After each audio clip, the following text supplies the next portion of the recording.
Hey y'all, welcome to the channel. It's me, Kiana. Welcome back to my channel. Okay, y'all, so I know it's been a minute, but I was driving to work. I don't have much time.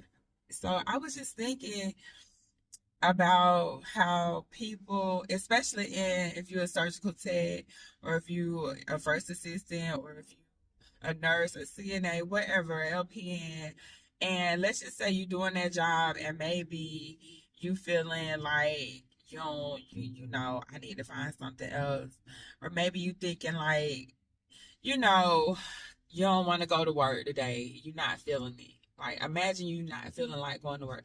That's something that people go through most of the time. They don't want to go. So that mindset, like just that alone, is gonna create a little bit of friction in your life. Just that, just thinking that alone. So I want to challenge you to think the opposite.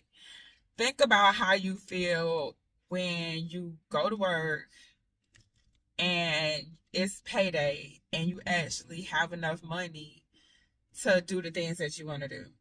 Now, if you're in a situation where you don't have enough money and you still feeling lack when you get your paycheck, I still want you to take the time to challenge yourself to actually think about how it would feel if you actually didn't have that job income coming in at all. Like how much worse would it be? So being thankful for the job or finding a positive in what it's bringing to you, just accepting it for what it is. It's just a job. You don't give it too much power. Just understand what it is for.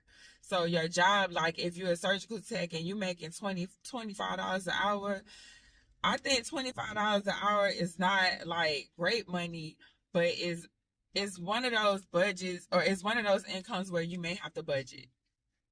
That's pretty much what it is. And there's nothing wrong with, if you budgeting right, you should actually be at over time getting ahead in life. So $25 might not seem like a lot an hour, but $25 an hour or even $30 an hour is still not a bad pay rate. You know what I'm saying? You guys, it's not really that bad. It's just most people, especially when you've come from maybe not having as much, and then you come into maybe making more money.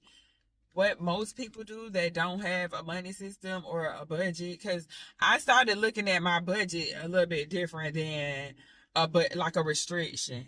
Because my budget doesn't restrict me. It actually just put my money to work. It just assigns my money places for it to go, right?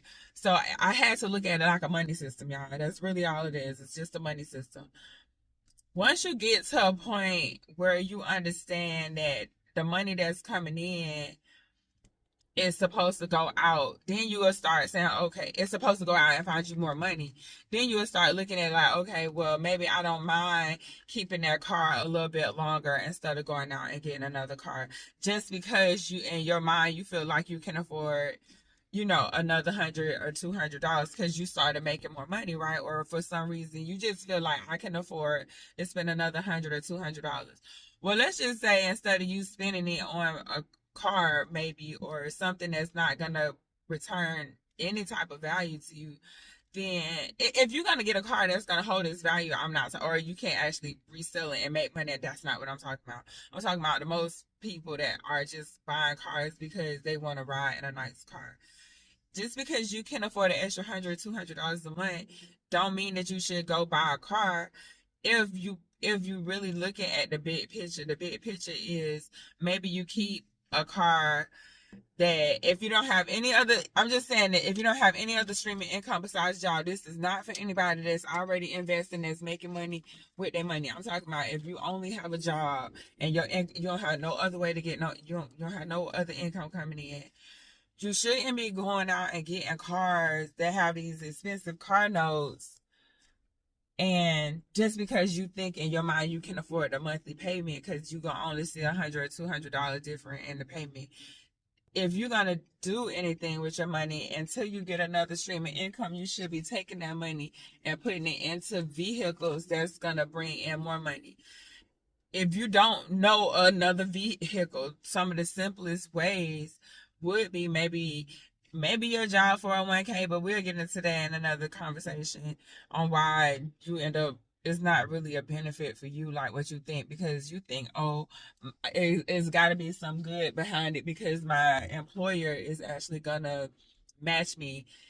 If it's business and they giving you something, just know that they getting something in return. Okay, we just gonna leave it like that. But you can do a 401k if you feel like, because at minimum with a 401k, it could be used as a simple savings account for that particular employer. And when you get done, you do have options that you like where you could transfer the money and move it around. But we're not gonna get into that. So that's one way.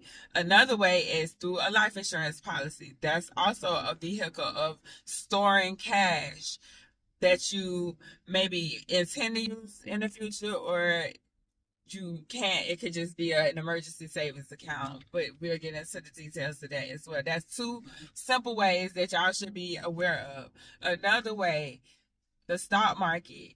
You could simply have a Robinhood account or a Charles Schwab or Fidelity, some kind of brokerage account. These days you can buy shares for no, like, it doesn't cost you to do that. Back in the day, every time you want to buy a share, it costs you a brokerage account, a brokerage fee, but it don't cost you that no more.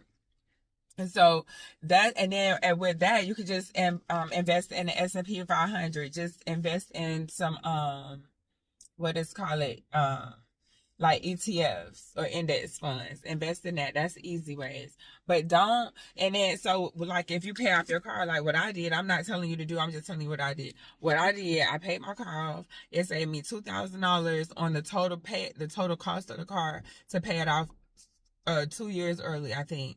And so I did that.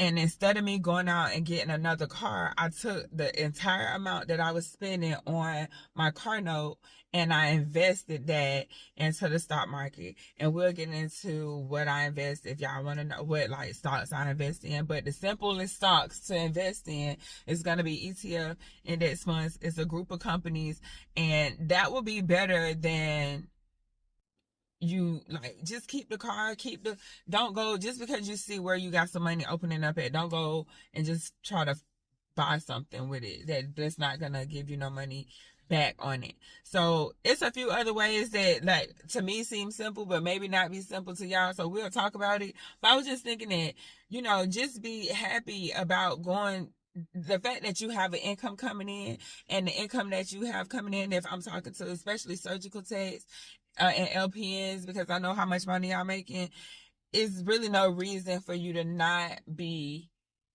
in a position of, or at least becoming in a position, get into the position where you should be able to stack some of your money. And actually not like, but the mindset, the way that you're thinking about it is going to hold you back. So even though it might feel not being real with yourself, just tell yourself, like, if one thing is true about it, we know that the opposite, because in like life, it's always polar opposites, y'all. So if something's good, then it has a bad aspect to it as well. You can just look at it like that. So, but we get so used to looking at the bad aspect, we don't even look at the good aspect. So I challenge you to change it. So whatever you think about, like, you think about this job ain't giving me enough money, think about the job is giving you enough money and what is giving you enough money to do. And if you let your ego focus on what is not allowing you to do, it's gonna create more of what is not happening in your life. So in order for you to get out of that mindset, you're gonna have to control your thought on it. You're gonna have to actually take the reins of your mind and say, that is not true. That is just your ego trying to hold you back. Know that job is just there for one specific reason. Maybe that job can only pay your light bill. Maybe everything, maybe the truth is you just need to sit down and look at how you're spending your money. Maybe that's what the job is telling you.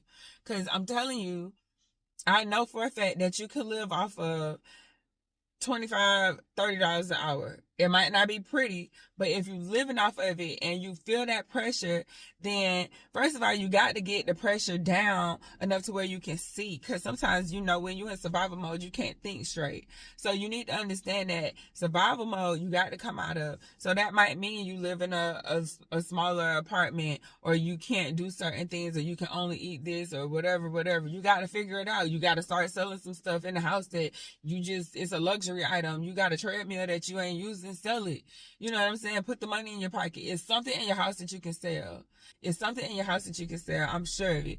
So sell that stuff that is not being really bringing you any kind of benefit because you're stressed out. Sell that crap. Sit down, get your mind right. Don't go get another job. Don't keep working overtime. I'm telling you. Or if you're going to do any of that stuff, you need to have a time frame on how long you're going to do it, and you got to get out. But spending 40 hours at anybody's job is too long. Because you need to be working on building what you need that's going to help bring the lifestyle and your world that you want to see. And working all the time ain't going to do it. Working all the time is just going to actually make you stressed out. It's going to keep you stressed out. You need to be in a calm, relaxed environment to create the world that you want to live in. I got to go to work, y'all.